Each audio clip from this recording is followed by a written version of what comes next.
professeure Duduche. Avec elle, pas de retenue. Qu'est-ce qui fait qu'une chanson devient un classique? Ça, c'est une question générale. Mais qu'est-ce qui fait qu'une chanson de Noël devient un classique, tellement classique qu'on a l'impression que cette chanson-là a existé de tous les temps. On a l'impression qu'elle fait partie de notre quotidien. Et chaque année, à chaque Noël, on a envie de la chanter à nouveau. J'ai envie de poser la question à Maryse Letarte, qui est auteure, compositrice, interprète, pianiste. En plus, elle est animatrice de Les Comptines de Maryse à Télé-Québec. Maryse, bonjour. Bonjour Sophie. Maryse, c'est comme une blague dans le milieu culturel. Tout le monde sait que je déteste les chansons de Noël, vrai, ouais. Mais parce que pendant des années au Choix de Sophie, pendant des années à la radio, je fais toujours des blagues là-dessus, mais je fais toujours une exception. Parce que toi, tu as sorti il y a plusieurs années un premier puis un deuxième album de Noël, et il y a là-dedans des classiques indémodables que j'adore. Est-ce que tu fais face souvent à des gens qui disent « Oh mon Dieu, les chansons de Noël, plus capables ». Oui, ben j'en faisais partie d'ailleurs. Avant, tu n'aimais pas les chansons de j'en Noël. fais partie. Non. Es-tu sérieuse? Ben là, on a un scoop, mesdames et messieurs. Oui, c'est ça. Oui, c'est vrai. Pourquoi tu n'aimais pas les chansons de Noël? Je suis contente de savoir que je suis pas seule. En fait, j'aimais pas Noël. Moi, j'aimais pas Noël. La fête comme telle. Ça me stressait. Ouais. Parce que trop de pression à la perfection. Ouais, les réunions de famille, tout ça. C'est ça. Je te comprends tellement. Comme des millions de gens. C'est ça. C'était pas ma période préférée de l'année. Donc, ça a commencé par une chanson qui critique Noël. Oui. Au créneau dans le ciel, c'était ma critique de Noël. Absolument. Alors que j'étais en train de faire un album normal. En réalité, tu sais, j'ai pas décidé un beau matin, moi, je vais écrire un disque de Noël. Là. Donc, ça a commencé par une critique de Noël. Puis, justement, parce que je faisais un album normal, je me disais, je peux pas mettre cette chanson-là dessus. Je l'avais juste mise sur Internet. Puis il y a vraiment eu une grosse réaction, tu sais. On n'est pas toute seule à pas être 100% Noël, là. Puis et c'est à cause de cette réaction-là que tu as dit, ben là, je vais la prendre, je vais la mettre sur un album, mais ça me prend d'autres chansons de Noël. Alors, avant d'aller plus loin... j'ai pas été assez vite pour me dire ça tout de suite, mais tout de suite. Non, alors, on l'a, la chanson, évidemment. On a Au traîneau dans le ciel.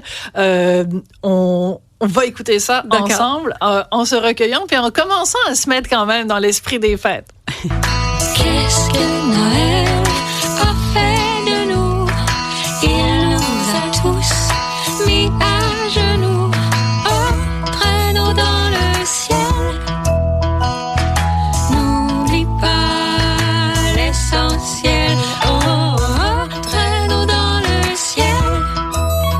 Alors, c'est ça, dans cette chanson-là, tu dis, Noël, tu nous as mis à genoux. Ouais. Et c'est ça aussi, beaucoup de gens, ce qu'ils reprochent à Noël, c'est que ça nous épuise au lieu de nous ressourcer. Oui, je dis Noël blanc, on nous saigne à blanc. Ça coûte cher. C'est sûr, c'est dit dans la tendresse, mais c'est quand même une critique. Ça coûte cher, ça nous épuise, puis...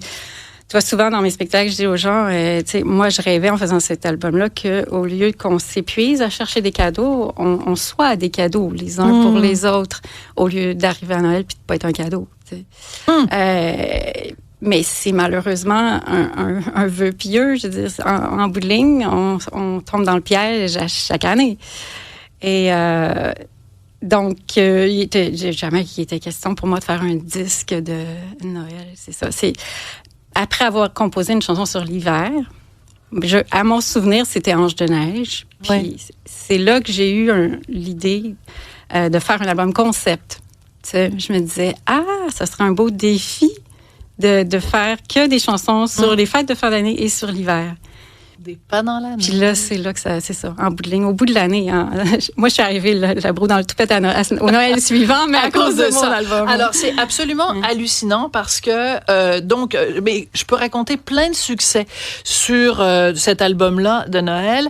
En 2011, un grand quotidien allemand qui a installé ton album au sommet de son sapin de Noël, des meilleurs albums des fêtes de tous les temps. Céline Dion Céline Dion a déjà mis ton album dans sa liste d'écoute sur Spotify des meilleurs. C'est encore cette année? Oui.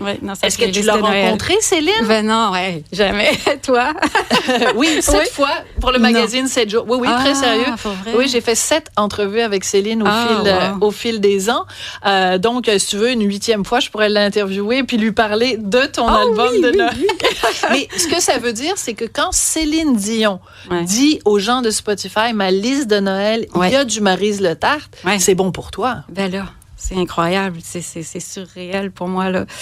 Céline, ce sont ses chansons de Noël à elle, ses interprétations de classiques de Noël, d'autres grands succès incontestables américains pour la plupart, tu sais, Michael Bublé et compagnie, ou des vieux classiques. Puis t'as Boom Boom qui est là. C'est quand même incroyable. Hello. Alors, on va écouter Boom Boom parce que moi, c'est une chanson qui, dans une période qui est peut-être plus difficile, me met de la joie au cœur. Et je te le dis, mais je le redis publiquement, c'est à peu près la seule chanson de Noël que je suis capable d'écouter. Et pas juste une fois, de l'écouter en boucle. Alors, on écoute Boom Boom. C'est l'entrain des amours épris, c'est la petite tambour, et puis ce sont les flancs de minuit qui font boum, boum, boum. Merry little Christmas, Merry little Christmas.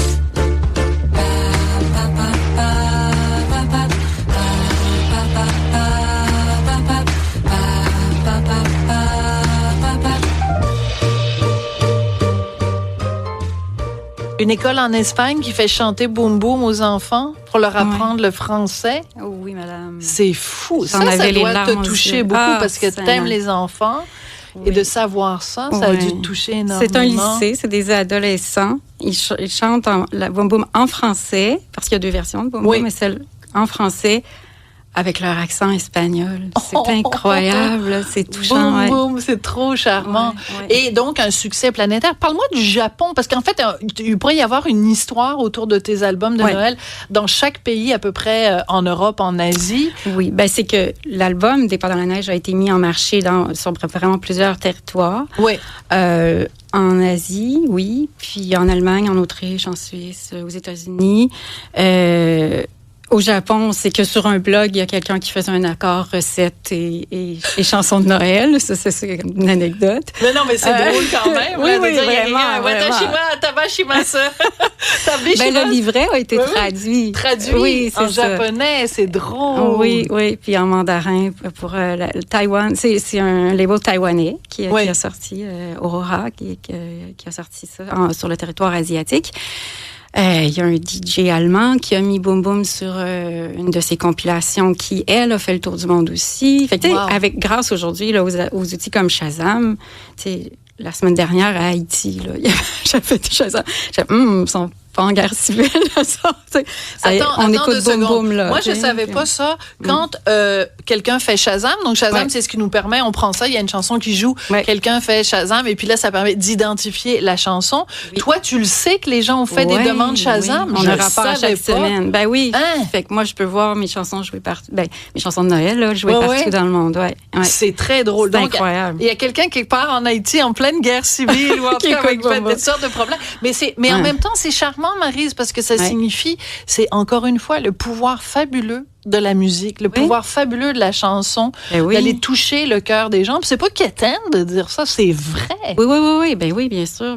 Ça fait du bien même biologiquement, là. Mais aussi, ça permet de s'évader, ça permet d'imaginer de ce qu'on veut de Noël. Puis c'est ça, moi, qui est arrivé à partir du moment où j'ai décidé que j'écrivais que sur ça.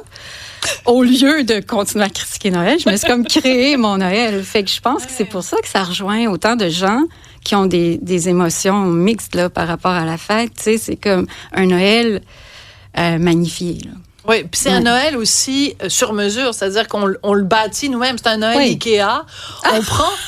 C'est vrai. Ben oui, mais c'est-à-dire qu'on prend ce qu'on aime de Noël, on élimine ce qu'on n'aime pas, la pression, les réunions de famille, si on n'a pas envie d'y aller. On n'est pas obligé. Puis de garder juste... J'aime beaucoup ton image de, au lieu d'arriver à Noël et qu'on n'ait pas un cadeau, d'être soi-même un cadeau à Noël et de ne pas être obsédé par donner des cadeaux, acheter des cadeaux. Ben oui, c'est ça.